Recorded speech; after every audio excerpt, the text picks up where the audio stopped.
ये जो रिजल्ट है जनता की रिजल्ट है और ये जनता की जीत है।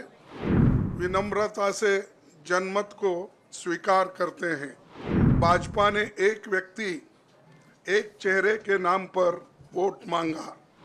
ये मैंडेट मोदी जी के खिलाफ गया है।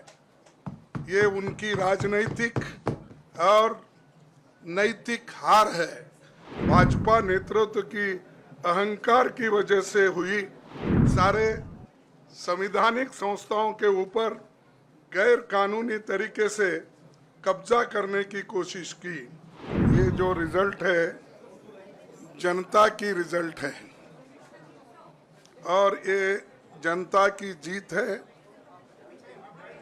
और लोकतंत्र की जीत है।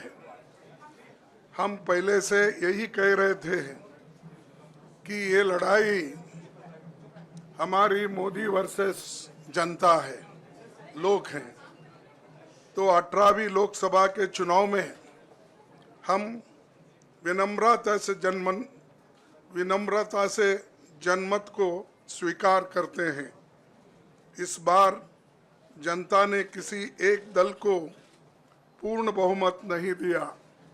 खासकर सत्ताधारी दल भाजपा ने एक व्यक्ति एक चेहरे के नाम पर वोट मांगा। अब ये स्पष्ट हो गया है कि ये मैंडेट मोदी जी के खिलाफ गया है। ये उनकी राजनीतिक और नैतिक हार है।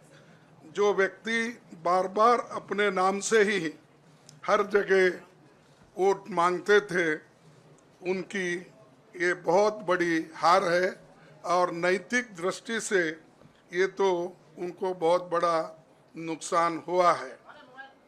आप जानते हैं कि कांग्रेस पार्टी और हमारे इंडिया गठबंधन से बहुत प्रतिकूल माहौल में चुनाव लड़ा। सरकारी मशीनरी ने कदम कदम पर अवरोध डाला।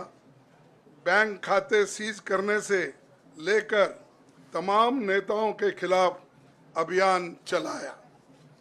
फिर भी शुरू से आखिर तक कांग्रेस पार्टी का कैंपेन सकारात्मक था, पॉजिटिव था। हमने महंगाई, बेरोजगारी, किसानों और मजदूरों की बदहाली और संविधान संस्थाओं का दुरुपयोग जैसे विषयों को केंद्रीय मुद्दा बनाकर हम जनता के सामने गए थे। इन मुद्दों पर बड़ी संख्या में लोग हमसे जुड़े, हमारा समर्थन किया।